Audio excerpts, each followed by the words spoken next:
नामापिते च मधुरं मधुरं स्वरूपं कर्मापिते च मधुरं मधुरा स्मृतिश्च बुद्धिं प्रबोधय प्रभो मधुबोधशक्तिं विद्यां प्रयच्छ परमां परिभावयामि। कोमलं कूजयन् वेणुं श्यामलोऽयं कुमारकः वेदवेद्यं परं ब्रह्म भासतां हृदये मम। कूजन्तं राम रामेति मधुरं मधुराक्षरम् आरुह्य कविताशाखां वन्दे वाल्मीकिकोकिलं। निगमकल्पतरोर्गलितं फलं शुकमुखादमृतद्रवसंयुतं पिबत भागवतं रसमालयम्। मुहुरहो रसिका भुवि भावुकाः शृणादपि सुनीचेन तरोरपि सहिष्णुना अमानिना मानदेना कीर्तनीयः सदा हरिः। नारायणाखिलगुरो भगवन् नमस्ते शिवाय नमः शिवलिंगाय नमः। श्रीमद्भागवत सप्तम स्कंध अध्याय 1 श्लोक 8। जय काले तु सत्वस्य देवर्षीन् रजसोऽसुरान् तमसो यक्ष रक्षांसि तत्कालानुगुणो भजत्। ज्योतिरादिरिवा भाति संघातान्न विविच्यते विन्दत्यात्मानमात्वस्थं मथित्वा कवयोऽन्ततः। नारायण। श्री भगवान सुखदेव जी ने परीक्षित को प्रबोधित करते हुए कहा, निस्संदेह भगवान सच्चिदानंद स्वरूप हैं, निर्गुण हैं, सम हैं, निर्दोष हैं, सबके आत्मस्वरूप ही हैं। तथापि उनकी माया नाम की शक्ति, जिसको प्रकृति भी कहते हैं, त्रिगुणात्मिका है। सत्व रजस तमस 3 गुण हैं। उन गुणों का भगवान अनुगमन करते हुए सदृश परिलक्षित होते हैं। आगे दृष्टांत देंगे। अग्नि दारुगत है, लेकिन दारु के मंथन से अभिव्यक्त अग्नि में दारुगत वक्रता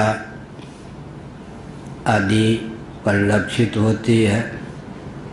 ठीक इसी प्रकार भगवान भी सत्वगुण का उत्कर्ष होने पर सात्विक सरीखे, रजोगुण का उत्कर्ष होने पर राजस सरीखे, तमोगुण का उत्कर्ष होने पर तामस सरीखे परिलक्षित होते हैं। यद्यपि सम नहीं राग न रोषु, भगवान सम हैं, राग द्वेष आदि से रहित हैं।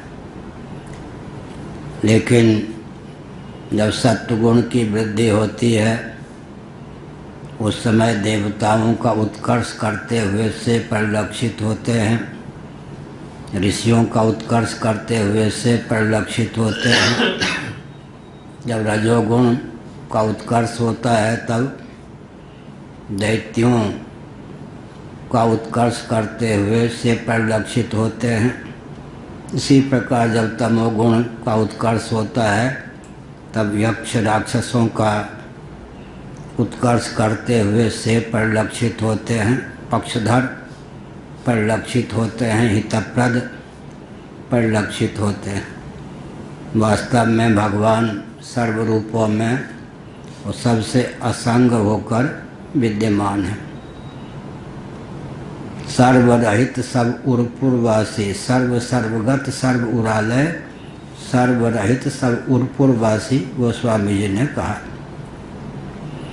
भगवान सर्व भी हैं, सर्वगत भी हैं, सबके हृदय में अंतर्यामी प्रत्यगात्मा के रूप में निवास भी करते हैं।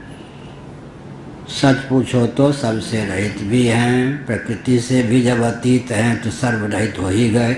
इस प्रकार भगवान में किसी प्रकार की विषमता प्राप्त नहीं होती।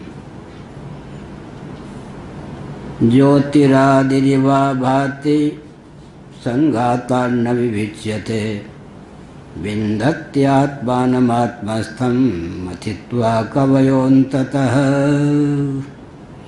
नौमा, जो आग है काष्ठ इत्यादि विविध अभिव्यंजक संस्थानों में विद्यमान है, उस समय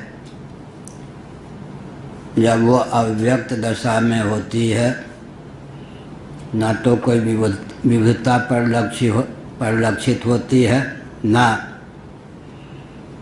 अभिव्यंजक संस्थान से पृथकता ही परिलक्षित होती है, दर्शन ही नहीं होता, अग्नि है इस तथ्य का बोध भी नहीं होता। लेकिन घर्षण के माध्यम से जब आग प्रकट हो जाती है तब मालूम पड़ता है कि दारू से पृथक अग्नि की सत्ता पहले भी थी, आज इस समय भी है। अग्नि के बुझ जाने पर भी अव्यक्त दशा में आग फिर रहेगी। इस प्रकार ठीक ऐसे ही विन्दत्यात्मानमात्मस्थं मथित्वा कवयोऽन्ततः।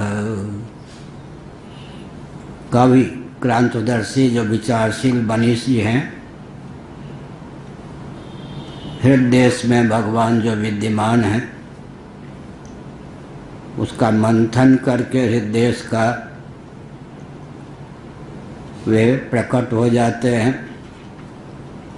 उस समय वे बाधक भी सिद्ध होते हैं, अनात्मा प्रपंच का दाह और बाध भी करते हुए से परिलक्षित होते हैं।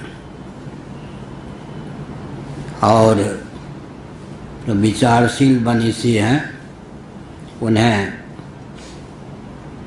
प्रत्यगात्मा अंतरात्मा के रूप में समझ भी पाते हैं।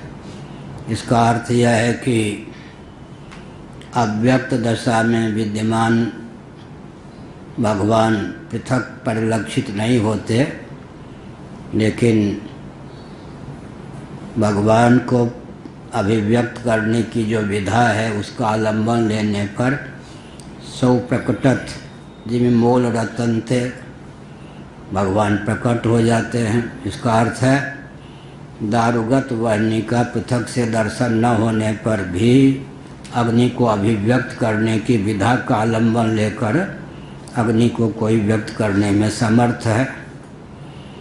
और अग्नि का एक स्वभाव होता है, अभिव्यंजक संस्थान को आग जलाती हुई ही प्रकट होती है। उस समय दाह्य दाहक भाव परिलक्षित होता है, और जब आग व्यक्त दशा को प्राप्त नहीं रहती उस समय कोई दाह्य दाहक भाव प्रकाशक भाव परिलक्षित नहीं होता। पावक युग संब्रह्म विवेकु एक दारुगत देखिए एकु। गोस्वामी जी ने इन सब स्थलों का अनुवाद किया। जैसे अग्नि का दो रूप है, ऐसे ब्रह्म का भी दो रूप है। एक दारुगत देखिए एकु। दारुगत जो आग होती है उसका दर्शन नहीं होता, लेकिन उसकी सत्ता होती है। अगर दारू में पहले से अग्नि की विद्यमानता न हो तो कोटि कोटि मांत्रिक तांत्रिक यांत्रिक विधा का आलम्बन लेकर कोटि कोटि कल्पों में भी उसे व्यक्त करने में कोई समर्थ न हो। ठीक इसी प्रकार भगवान तो व्यापक हैं, परंतु उनका अभिव्यंजक संस्थान कौन है इस पर विचार करने की आवश्यकता है। ईश्वर सर्वभूतानां हृदय से अर्जुन तिष्ठति। भगवान हमारे हृदय में है तो अन्यत्र नहीं है क्या? व्यापक होने पर भी हृदय से अर्जुन तिष्ठति क्यों कहा? अभिव्यंजक संस्थान हमारा आपका हृदय ही है। अहमात्मा गुडाकेश सर्वभूताशय स्थितः। अहमात्मा, हे अर्जुन मैं आत्मा हूँ। अहमात्मा गुडाकेश सर्वभूताशय स्थितः। आशय अंतःकरण में विद्यमान हूँ। अंतःकरण में विद्यमान हूँ। अब व्यापक नहीं है क्या? व्यापक तो हूँ, लेकिन अभिव्यंजक संस्थान अंतःकरण है। अंतःकरण में वो क्षमता है कि भगवत तत्व को श्रवण मनन निधिध्यासन के माध्यम से अभिव्यक्त कर सके। अभिव्यंजक संस्थान की दृष्टि से ज्योतिषामपि तज्ज्योतिस्तमसः परमुच्यते ज्ञानं ज्ञेयं ज्ञानगम्यं हृदि सर्वस्य विस्थितं। तमसः परमुच्यते, प्रकृति से भी जो अतीत परमात्म तत्व है वह हृदय में विद्यमान है। हृदय सर्वस्य विस्थितम, सबके हृदय में। या हृदय भवन प्रभु तोरा, यहाँ आए बसे बहु चोरा। मानत नहीं मोर निहोरा, अतिशय करे बल जोरा। विनय पत्रिका। हे प्रभु, यह हृदय आपका भवन है। बड़ी विचित्र बात है। हृदय में ही काम है, हृदय में ही क्रोध है, हृदय में ही लोभ है, हृदय में ही मोह है। यह हृदय भवन प्रभु तोरा, यहाँ आए बसे बहुत चोरा। मानो आकर के बस गए हैं, डेरा डाल दिया है। जैसे पुरी में अब इस आश्रम को मठ को छोड़ दें तो प्रायः जितने आश्रम में 10-5 कमरों पर अराजक तत्व बैठे हुए हैं, कब्जा उनका है। महंत आदि उनको भेंट भी कुछ करते हैं, डर के मारे 2-4 कमरे में सिमट के रहते हैं।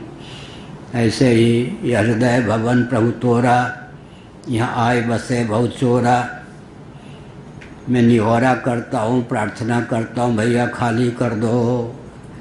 कोई मानने के लिए तैयार नहीं। अतिशय करे बड़ जोरा, वो आँख दिखाते, माने ही नहीं मोर निहोरा। फिर अब आप ही इन सब को भगाने में समर्थ हैं।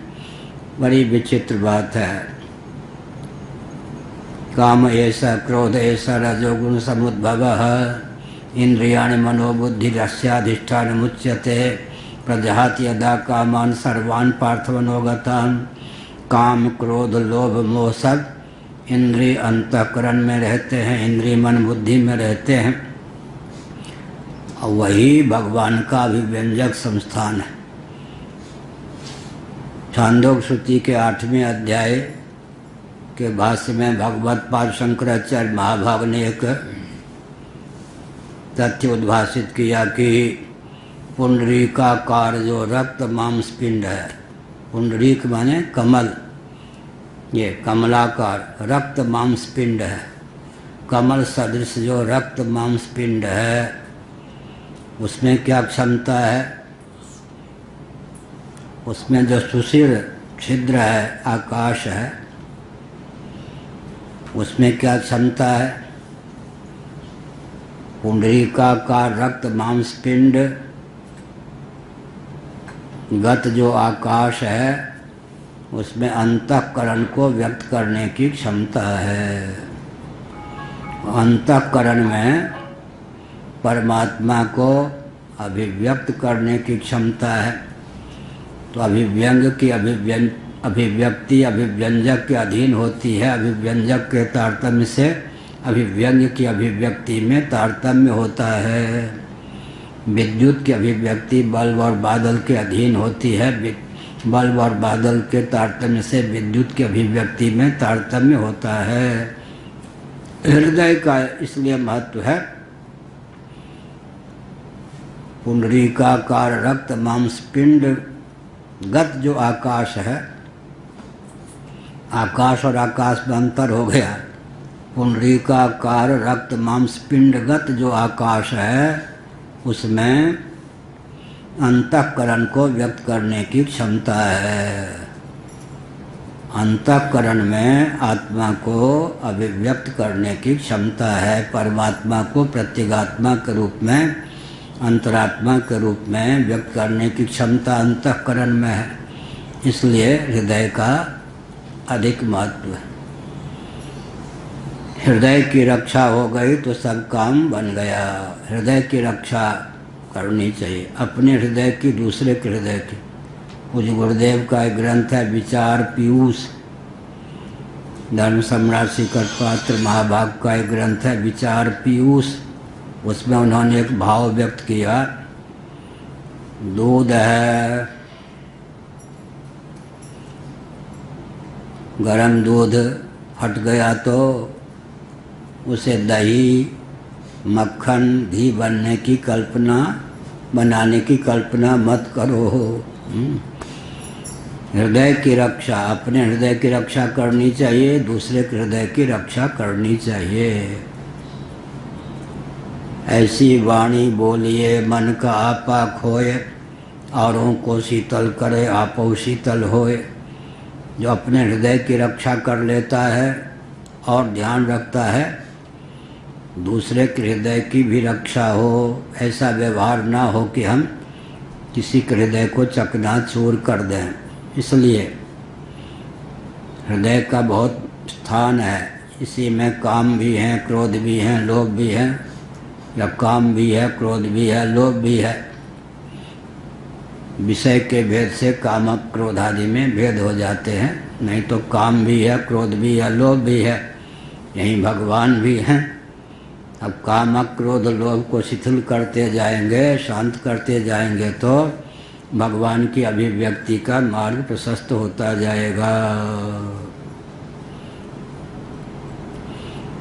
हृदय का मंथन करके विन्दत्यात्मानमात्मस्थं मथित्वा कवयोन्ततः। हृदय का मंथन हम तो रोज करते हैं। क्या अर्थ हुआ? हम सब आस्तिक है ना, ये मान के चलते हैं कि देह के नाश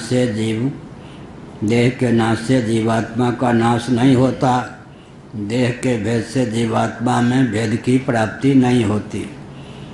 पहला ही जन्म है क्या? नहीं ना। तो अनादिकाल से अब तक कितने शरीर प्राप्त हुए, इस शरीर के अतिरिक्त अनादिकाल से अब तक कितने शरीर प्राप्त हुए जिनको हम सब बना चुके, जो शरीर मर चुके, दाह इत्यादि के विषय हो चुके।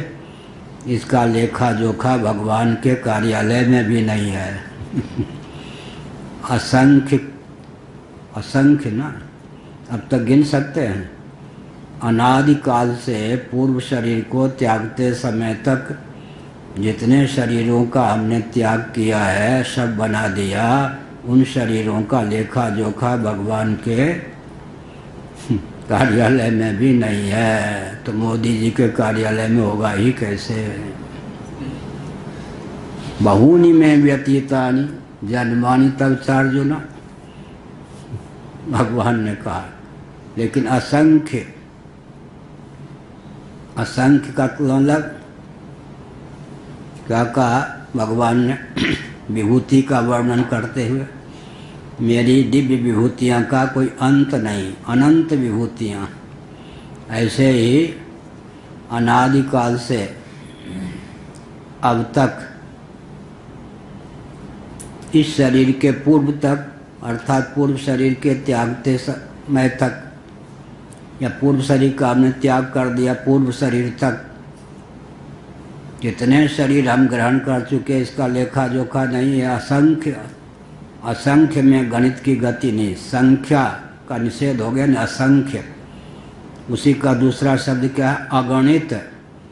गणेय की गणना का नाम गणित है। गणेय, काउंटिंग में आने योग्य, गणना योग्य। गणेय की गणना का नाम गणित है। संख्येय की संख्या के निर्धारण का नाम गणित है। असंख्य शरीरों को सब बना चुके, उनसे एक अतिरिक्त यह शरीर है। इसका अर्थ क्या हुआ? हम संकेत क्या करना चाहते हैं? हमारा आपका अंतःकरण तो वही है ना, यथा पूर्व कल्पयत। कौन सा अंतःकरण? पूर्व शरीर में, पूर्व शरीर में, उसके पूर्व शरीर में, उसके पूर्व शरीर में जो अंतःकरण था, केवल उसमें सत्व रजस तमस का क्या होता है, प्रभाव पड़ता रहता है। लेकिन अंतःकरण बदल गया, दूसरे का अंतःकरण हमको दे दिया गया, ऐसा तो नहीं ना। ऐसा नहीं है ना। इसका मतलब क्या है? हृदय के मंथन की चर्चा में कर रहा था। कोई व्यक्ति मोटी बुद्धि वाला नहीं होता। करत करत अभ्यास के अभ्यास कीजिए तो पूर्व पूर्व पूर्व पूर्व जन्मों में जो किसी ने व्याकरण का अध्ययन किया, किसी ने ज्योतिष का किया, किसी ने साहित्य का किया, किसी ने गणित का किया, कोई ऐसा विषय होगा पराविद्या के अतिरिक्त जिसमें हम निष्णात न रहे हों पूर्व जन्मों में। इसका हम रोज ही लाभ उठाते हैं। अभी जो ग्रंथ लिख रहे हैं सर्वार्थ सिद्धि, ये प्रसाद पाता हूँ तो वो भी अध्ययन हमारा होता है, ये सुनाते रहते कंप्यूटर से। तो हम कल्पना करके थोड़े चले थे कि इतने ज्ञान विज्ञान अभिव्यक्त होंगे, बिल्कुल नहीं। पहले तो जाने 2 पृष्ठों में 2 पृष्ठ, अभी 1000 पृष्ठ तक भी जा सकते हैं, उससे कुछ अधिक तक जा सकते हैं। इसका मतलब वो ज्ञान विज्ञान हमारी दृष्टि में भी नहीं थे। हृदय का मंथन करने पर जब हम ग्रंथ लिखने लगते हैं तो उधर परमात्मा का स्मरण करते हैं, उधर गुरुओं का स्मरण करते हैं, उधर ग्रंथों का स्मरण करते हैं, गुरु गोविंद और ग्रंथ। तब क्या होता है? ऊपर से परमात्मा गुरु का अनुग्रह तो होता ही है, जन्म जन्मांतरों में जो चिंतन किया वो सब अहम अहम किया अहम अहम ऊपर, अहम अहम, मैं ऊपर आऊँ, मैं ऊपर आऊँ, वो सब उछलने लगते। इसी को हम कहते हैं, निकेश जी को, हृषिकेश जी को, सरस्वती का अपमान नहीं कर सकता। अब ग्रंथ चाहे 1500 पृष्ठों में पूर्ण हो, चाहे 1000 में, उसका ठेका हमने नहीं रखा है। सरस्वती जो भावना देती है उनका तिरस्कार नहीं कर सकता। ग्रंथ बढ़ रहा है तो बढ़ने दो। हमारी दृष्टि से भी, हमारे लिए भी वह ग्रंथ अध्ययन करने योग्य है। समझ गए? रटा रटाया लिख दिया तो रटाया रटाया कितने पेज का आदमी लिख सकता है? जितना रटा रटाया हो, अधिक से अधिक 500 पेज 700 पेज का ग्रंथ लिख के जीवन में समाप्त कर देगा। कितना याद है? इसका मतलब हृदय का मंथन श्रवण के द्वारा, मनन के द्वारा, निधिध्यासन के द्वारा क्या होता है? हृदय का मंथन, बोरिंग जिसको कहते हैं। कुआं खोदने वाले या हैंड पाइप के लिए भी गड्ढा करने वाले क्या करते हैं? हर 2-3 फीट में नई नई मिट्टी निकलती जाती है, कंकरीली, बालू, ये सब चिकनी। बस बोरिंग करते करते वो मिट्टी को फेंकते फेंकते अंत में जल का स्रोत निकल पड़ता है, चाहे वो राजस्थान ही क्यों ना हो, मरुस्थल ही क्यों ना हो। ठीक इसी प्रकार से विचार करते करते क्या होगा? वो जो पूर्व जन्मों के संस्कार हैं, ज्ञान विज्ञान आदि के, वो जो दबे हुए हैं, लगता है कि हैं ही नहीं। जैसे नीचे मणिरत्न इत्यादि का भंडार हो, भंडार, ऊपर उस पर पत्थर इत्यादि हो, दिखाई नहीं पड़ते, वो फिर प्रकट होने लगते हैं। जल का स्रोत मिल जाने पर जैसे जल की धारा ऊपर उठने लगती है, इसी प्रकार से ऐसे हृदय का मंथन करे, श्रवण के द्वारा, मनन के द्वारा, निधिध्यासन के द्वारा हृदय का मंथन करने पर सौ प्रकटत जी मोल रचनते, अथवा दूध से जैसे, दही से जैसे, दही के मंथन से जैसे नवनीत मक्खन की अभिव्यक्ति हो जाती है, ऐसे भगवत तत्व का क्या होता है? अभिव्यंजन हो जाता है। अब एक विचित्र बात है, तूल राशि रुई है, काष्ठ है। अब अव्यक्त अग्नि उसमें तो है, काष्ठ में भी उस अव्यक्त अग्नि में दाहकता नहीं है और काष्ठ में दाह्य भाव नहीं है। वेणु के घर्षण से आग, दावानल लगते हुए हमने बहुत देखा जब हम ऋषिकेश में रहते थे तब। स्वर्गाश्रम के उस पार दावानल का दर्शन होता था। तो अब प्रकट आग जो है, प्रकट आग क्या है, अपनी अभिव्यंजक संस्थान को भी जला देने में समर्थ है। सूर्य की सामान्य जो रोशनी है, किरणें हैं, रश्मियां हैं सूर्य की, वो तूल राशि रुई को जलाने में समर्थ नहीं, लेकिन आरसी सीसा के माध्यम से, सूर्यकांत मणि के माध्यम से वो रश्मियां ही जब अग्नि हो जाती हैं तो जला डालने में समर्थ है। चित्त सामान्य सबके हृदय में है, उसका कामक क्रोध लोभ आदि से कोई वैर नहीं है। वहाँ प्रकाश प्रकाशक भाव हो जाता है, दाह्य दाहक भाव नहीं होता।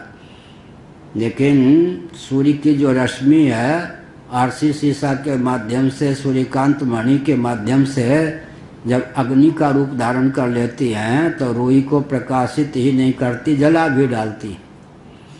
इसलिए क्या है, अभी तो भगवान हैं लेकिन काम भी है, क्रोध भी है, लोभ भी है, अज्ञान भी है, आवरण भी है, मोह भी है।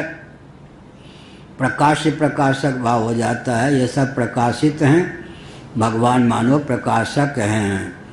लेकिन श्रवण मनन निधिध्यासन के द्वारा वही भगवान जब प्रकट होते हैं तब क्या होता है, ये कामक क्रोध आदि का जब मूल जितने विकार हैं, मनोविकार, उनका मूल अज्ञान भी दग्ध हो जाता है। इसीलिए भगवान को प्रकट स्वयं प्रकटत, यह नाम निरूपण नाम जतनते सौ प्रकटत जीव मोल रतनते।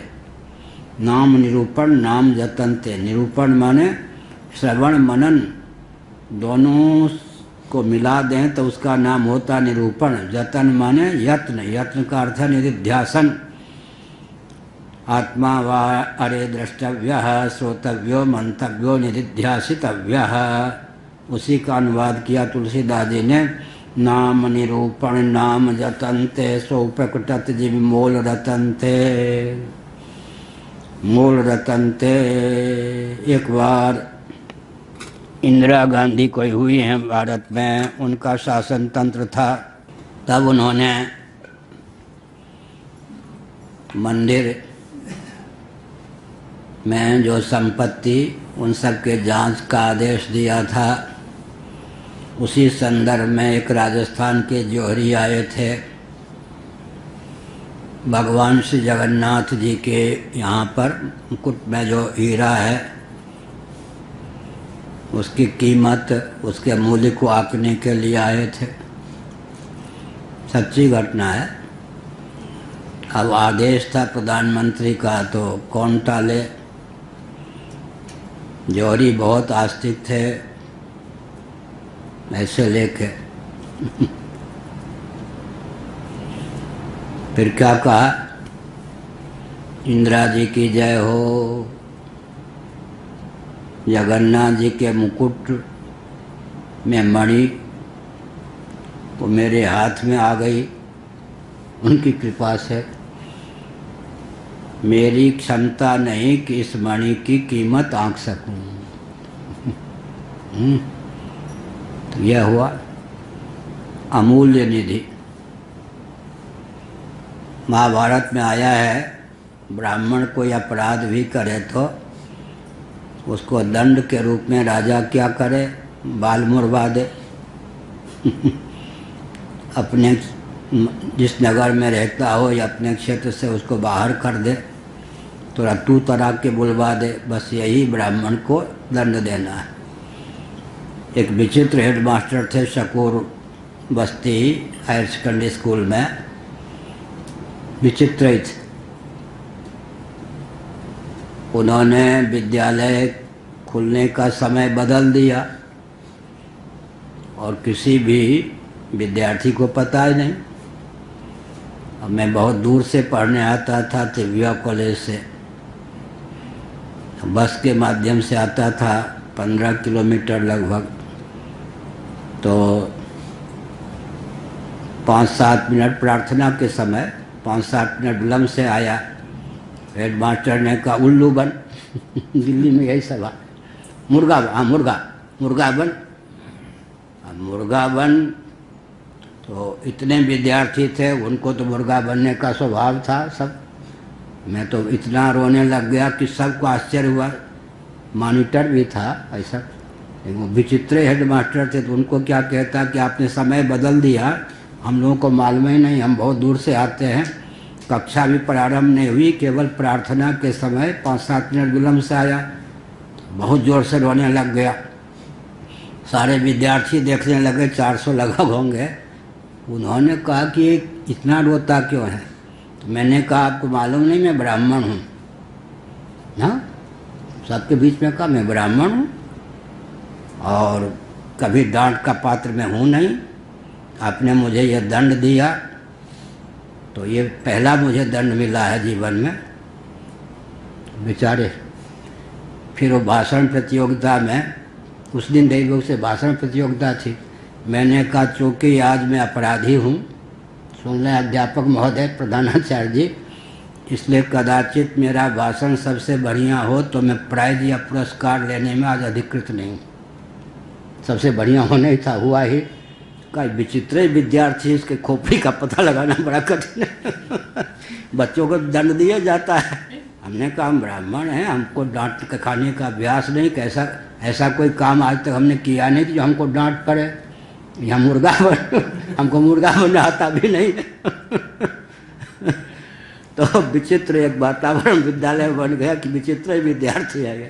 क्या मतलब हुआ? मतलब ये हुआ कि जन्म जन्मांतरों के संस्कार हैं, मंथन के द्वारा भगवान प्रकट होते। मंथन, विचार मंथन। श्वेताश्वतर उपनिषद से अपौरुषेय होने पर भी उससे हमको बहुत प्रेरणा मिली। ऋषि मुनि आपस में बैठे, हृदय में ज्ञान पहले से रहा होगा। कोई ऐसा नहीं कि गुरु बैठे हो बाकी चेला, सब ऋषि मुनि थे समान कक्ष के। विचार हुआ कि जगत का कारण कौन हो सकता है। विचार करते करते किसी ने रखा कि प्रकृति हो सकती है, किसी ने मानो रखा कि परमाणु हो सकते हैं। ये सब होते होते जो जगत का वास्तव कारण है, असली कारण, उसको निकाला। तो कहाँ से निकला? सो प्रकटत जी मोल रतन थे। क्या? तो हृदय को धरोहर मत बनाइए। मैंने देखा, निंदा में तात्पर्य नहीं है, निंदा में तात्पर्य नहीं है। तो मुझे शंकराचार्य बना दिया गया यहाँ। महाराजा धीराज शंकराचार्य महाभाग स्वनाम धन्य जी ने, एक मोहिनी रहती थी, उनको आदेश दिया कि ये पहले से सन्यासी हैं, बहुत वर्षों से सन्यासी हैं, फिर भी पुराने कपड़े नहीं पहनेंगे। भगवा कपड़े में तो मैं था ही, इनको कोई नया वस्त्र दे दो। चिन्मयानंद जी मेरे साथ थे। बहुत बड़े बक्से में रखा हुआ एक कटी वस्त्र मुझको बहुत कृपा करके दिया गया। हाँ, पहना, यहीं बैठा वो, इतने बड़े उसमें दरार। हमने कहा हमारे पास तो, हम तो शंकराचार्य बनने आए नहीं थे, हमको तो पत्र दिया गया था महाराज का स्वास्थ्य बहुत खराब है, दर्शन करने आ जाओ। लौटने के मुश्किल से किराए हैं कि वृंदावन जा सकूं, वो भी सामान्य कक्षा में। और आदेश हुआ है कि पुराने कपड़े में गृहस्थाश्रम में सूट नहीं, पहले भी भगवा कपड़े में ही था। चिन्मयानंद जी महाराज ने कहा किसी के मत सुनिए, पुराना कपड़ा पहनिए, अब ये फटे कपड़े लेके क्या करेंगे। तो मैंने शिक्षा ली, कोई समझे कि बक्से में नया कपड़ा रख दो, वो नया ही बना रहेगा। अरे पहनो या ना पहनो, 4 साल में वो पहनोगे तो बैठते ही फट जाएगा। वो फट ही गया। कितना 50 कटिबस्त होंगे, लेकिन सबकी दशा वही थी। क्या मतलब हुआ? जमा करो, खर्च करने का कोई नंबर मत लगाओ, तो बुद्धि में जंग लग जाए। क्या बुद्धि का उपयोग कीजिए, तनाव ना हो। तो बुद्धि से मंथन करेंगे ना बुद्धि का। जैसे दधि का मंथन करने पर मक्खन, मक्खन का फिर मक्खन से घृत प्राप्त कर सकते हैं। घृत को क्या देंगे रूप? मंड, घृत सार सर्वस्व मंड, मंड सार सर्वस्व अमृत। मंड तक का ज्ञान अभी हम लोगों को है। अमृत बनाना, गोदुग्ध को गर्म करके दही बनाने की कला तो है। दही का मंथन करके नवनीत मक्खन प्राप्त करने की कला भी है, और मक्खन से घृत प्राप्त करने की कला भी है। लेकिन घृत से मंड पृथक तो नहीं कर पाते, लेकिन मंड का उपयोग करते हैं। कैसे करते हैं? दरभंगा नरेश या कोई भी पुराने नरेश होते थे, उनके यहाँ का नियम क्या था मालूम है? घानी बोलते हैं। गोघृत में पूरी छानना, घी में पूरी छानना। पहले घानी में, मैथिली शब्द है घानी, पहली बार में जो 5, 7, 10 पूरी निकले, वो राजा रानी पाते थे। दूसरी घानी में जो पूरी निकले, वो कैबिनेट मंत्री लोग पाते थे। तीसरी में वो, चौथी में ABCD क्लास है ना, ऐसे ही। क्या अर्थ हुआ उसका? उसका अभिप्राय होता था कि पहले घानी में जो पूरी निकलेगी, उसमें घृत का सार आ जाएगा, वो पौष्टिक ज़्यादा होगी पूरी, उसी का नाम है मंड। पृथक से मंड नहीं निकालते। गांव में क्या होता था? मंड, माड़ अपभ्रंश है। माड़ माने भोजन बनाने की, चावल उबालने की कई कला है। भंडारे आदि में जो चावल में इतना पानी डालते हैं, पानी सिद्ध हो जाए, बाद में कहते पसाना, ऐसे करके बाकी पानी फेंक देते गरम गरम। एक विधा वो है पानी ज़्यादा डाल दो। एक विधा वो है कि इतने डालो कि चावल पक भी जाए, उसका सार बहुत गहरा सार, दही जैसा, पसाने पर, ऐसे करने पर मिल जाए। एक विधा ये है चावल उबालने की, इस ढंग से पानी डालो कि पानी थोड़ा भी पृथक से न निकले और चावल सिद्ध हो जाए। हाँ, भोजन विज्ञान है ये। वो जो चावल का सार निकल जाता, उसको देहात में बोलते माड़ का मूल रूप है मंड। चावल सार सर्वस्व मंड। इसी प्रकार घृत सार सर्वस्व होता है मंड सार सर्वस्व, मंड सार सर्वस्व, सर्वस्व सार करते करते फिर क्या है? क्षीर सिंधु से तो अमृत निकला ना।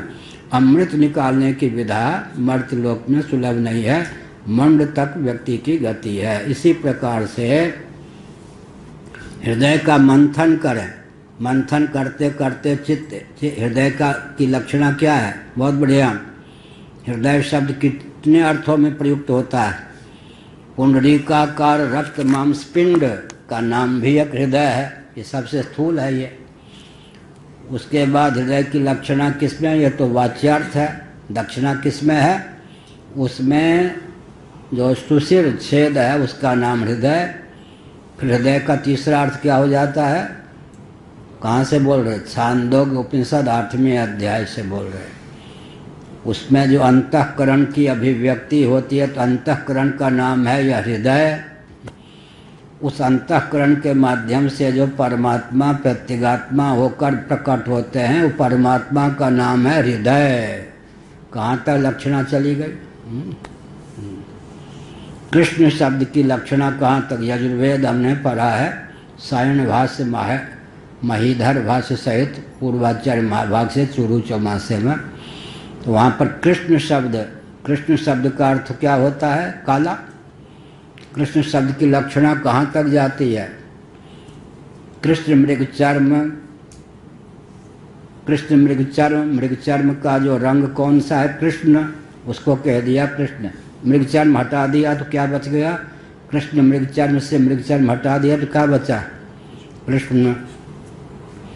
उस पर उखल रखा, वो हो गया कृष्ण। उसमें मान लो सोमलता रख दी और फिर वो उसको मूसल के द्वारा रस निकाला, उस रस के द्वारा सोमयाग की निष्पत्ति हुई। तो कृष्ण शब्द चलते चलते कहाँ चला गया? सोमलता के रस में, उससे निष्पन्न यज्ञ में। कृष्ण शब्द का अर्थ यज्ञ हो गया। तो उससे प्राप्त हुए कौन सा? शुक्ल कृष्ण गति हेते जगता, गीता का 8वां अध्याय। उससे कृष्ण मार्ग, शुक्ल मार्ग दो होते हैं ना, मार्ग के नाम है। उसमें तो होते होते परलोक तक में कृष्ण शब्द चला गया।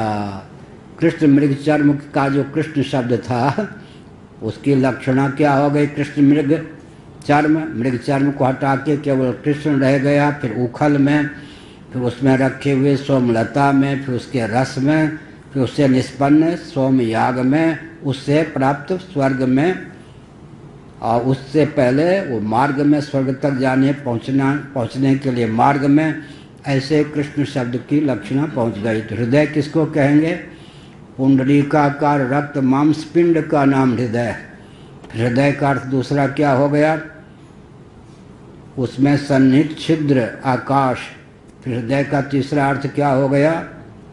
अंतःकरण, उसके माध्यम से व्यक्त अंतःकरण। फिर हृदय का चौथा अर्थ क्या हो गया? आत्मा। आत्मा का नाम हृदय। ऐसा चलता है। इस प्रकार मंथन से मथित्वा कवयोन्ततः कवयः क्रांतदर्शी सर्वधिक, इस प्रकार से हो गया। कौन सा श्लोक? 9वां।